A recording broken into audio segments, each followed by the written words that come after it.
U.S. Vice President Vance exposed secret U.S.-Iran deal.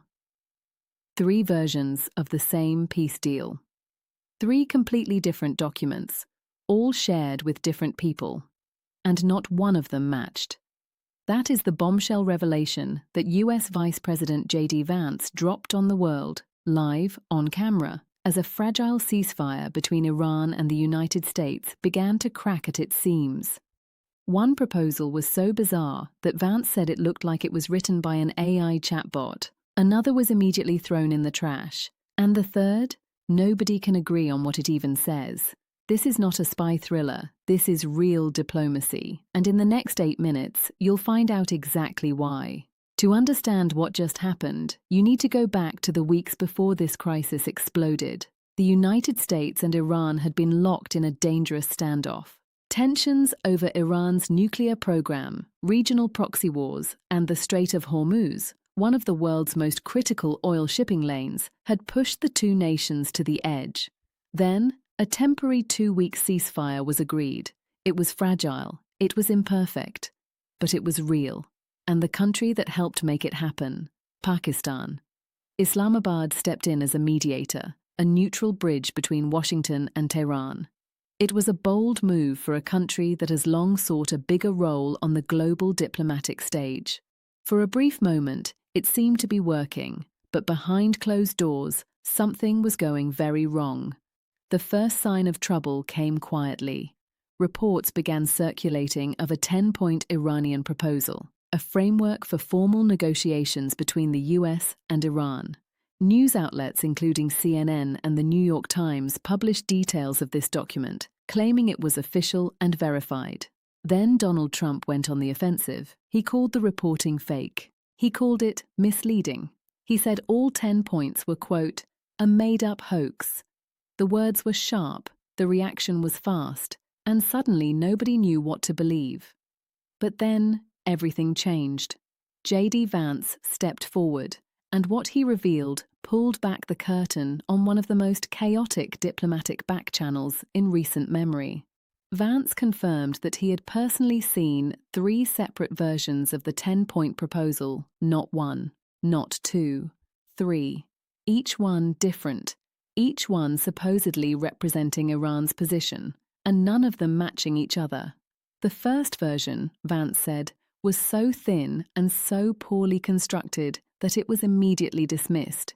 He said it looked like it had been generated by ChatGPT, artificial intelligence, not by a serious government.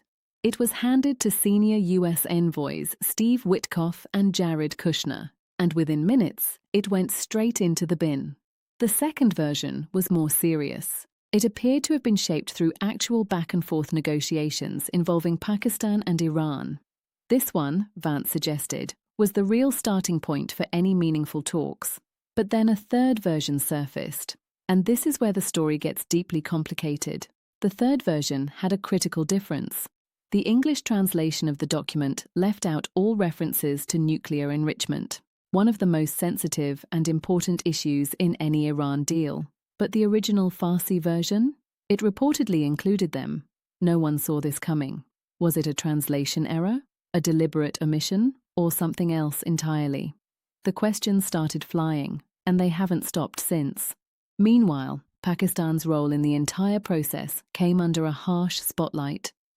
Vance's comments implied that the differing proposals may have passed through Pakistani hands before reaching Washington and Tehran. The suggestion, though never stated outright, was that different parties may have received different documents. Pakistan has not confirmed this, but the silence itself became a story. Then the situation exploded, literally. On April 8th, Israel launched nearly 100 airstrikes on targets in Lebanon in just 10 minutes. 10 minutes. The scale was staggering. Iran reacted with fury, calling it a direct violation of the ceasefire terms. The US and Israel insisted Lebanon was never part of the truce. Iran insisted it was, and simultaneously, Iran made its most dramatic move yet, blocking the Strait of Hormuz, the waterway through which nearly 20% of the world's oil supply travels every single day.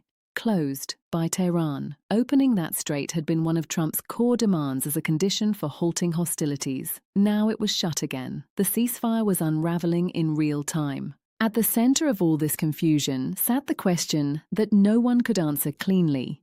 What exactly had been agreed to? Because depending on which document you read, the answer was completely different. Trump blamed the media. CNN pushed back, saying its sources were official Iranian spokespeople. Iran's foreign minister issued a brief English statement that the White House called the only legitimate Iranian response. The contradictions were piling up faster than anyone could count. And then Pakistan's defense minister posted something on social media that set off an entirely new firestorm. He called Israel, in deeply charged language, a cancerous state. He said those who created it should burn in hell. The post was raw, it was personal, and it landed at the worst possible moment. Just hours before Pakistan was scheduled to host the next round of Iran-US indirect talks, Israel's response was immediate and furious. Netanyahu's office called the language outrageous. Israel's foreign minister labeled it blatant anti-Semitism. They questioned publicly how Pakistan could be considered a neutral mediator while its own senior officials were using language that many read as a call for destruction. The credibility of the entire mediation effort was now in question. The ceasefire was in tatters, and the world watched, holding its breath. Despite the chaos, Vance struck a cautiously optimistic tone. The Strait of Hormuz, he said, was being reopened. A new round of negotiations was being planned, and Israel, he noted, had signaled a willingness to show restraint in Lebanon to protect the broader diplomatic process. Netanyahu separately announced that direct peace talks with Lebanon were being considered, a significant and unexpected development that suggested the possibility of a broader regional settlement, even as tensions remained dangerously high. Iran's leadership, meanwhile, spoke in a very different register. Their statements carried a tone of defiance, referencing martyrs, resistance fronts, and promises of future reckoning.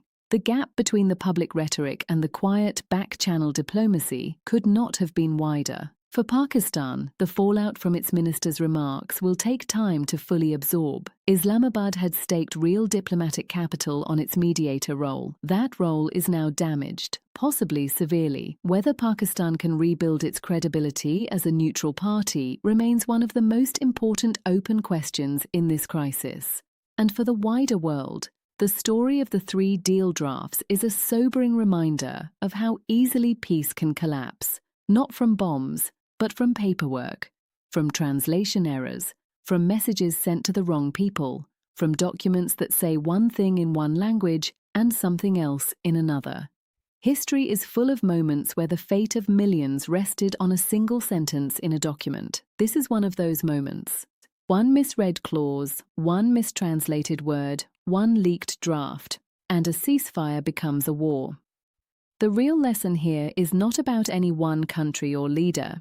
It's about how fragile the architecture of peace truly is, and how quickly it can be dismantled by confusion, ego, or a single ill-timed social media post. So here's the question for the comments. Who do you think is most responsible for the confusion around the Iran deal? The mediators, the media, or the negotiators themselves? Tell me below. And if you want more untold stories like this, subscribe, because history is never what they teach you in school.